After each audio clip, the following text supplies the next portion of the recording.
அந்த கோரிக்கையை தான் நம்ம அங்க வைக்கிறோம். போக்குவரத்து கழகம் நிதி ஆதாரம் இல்லைனாலும் அரசாங்கம் கொடுக்கறன்னு சொல்லிட்டு 12 ஒப்பந்தத்துல போட்டிருக்கு. அதனால அரசாங்கம் எங்களுக்கு நிதியை கொடுக்கணும் என்ற வாதம், அதுல பல வாதங்கள்ல இதுவும் ஒன்று. இப்ப என்ன நடக்குது தெரியுமா உங்களுக்கு?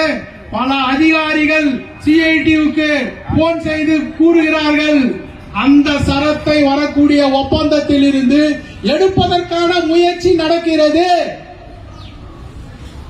அதிகாரிகள் சொல்றான், ரிட்டையர்ட் ஆகிற கண்டிஷன்ல இருக்கிற அதிகாரி நமக்கு சொல்றான், அந்த குழு இருக்கு இல்லையா, ஒப்பந்த பேச்சுவார்த்தை குழு, அரசாங்கம் அமைச்சிருக்கக்கூடிய குழுவில் இந்த பேச்சு நடந்திருக்கிறது. இதை காமிச்சுதானே நீ அங்க போயிட்டு ஆர்கியூ பண்ற. இனி அந்த சரத்து சந்திரி பண்ணாமல் சிஐடி கையெழுத்து போட வைக்காம எதையாவது ஒன்ன கலாட்டா பண்ணோம்னா சிஐடி வெளியே போயிடுவான். இருக்கிறவன ஓடி கொடுத்து வச்சிருக்கிறோம் ஒரு 40-50 பேருக்கு. தோமுசா இருக்கு, அவங்க 3 வருஷத்தை 4 வருஷம் ஆகும் போதே கையெழுத்து போட்டவங்க. இந்த சரத்தை எடுத்தாலும் கையெழுத்து போடுவார்கள் என்ற அடிப்படையில இது சிஐடி கையெழுத்து போடுதா போடலையான்றது பிரச்சனை இல்ல. இது தமிழகம் முழுவதும் தமிழக போக்குவரத்து தொழிலாளர்கள் மத்தியில போனோம். அந்த சரத்து வரக்கூடிய ஒப்பந்தத்துல காசு வருதோ பணம் வருதோ இல்ல, அந்த சரத்து அந்த ஒப்பந்தத்துல நீட்டிக்கப்பட வேண்டும்.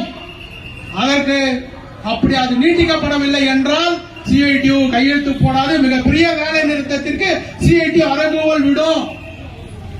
இது ஓய்வு பெற்ற தொழிலாளி ஆதரிப்பாரா ஆதரிக்க மாட்டாரான்னு தெரியாது.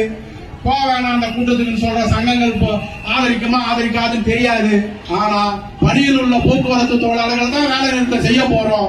அந்த வேலை நிறுத்தம் எடுத்தால் கண்டிப்பாக மிகப்பெரிய வேலை நிறுத்தத்தை நாம சந்திக்க வேண்டும்.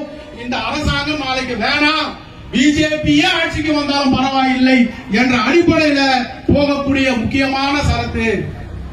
நீ கொடுத்துட்டுனா பிரச்சனை இல்லை, கொடுக்காததுக்கான எல்லா வேலையும் தான் பண்ற. கொடுக்கறதுக்கான ஒரு எண்ணம் உனக்கு இருந்துன்னா நீ சுப்ரீம் கோர்ட்ல போய் மனுலாம் போட்டு இருக்க மாட்டேன்.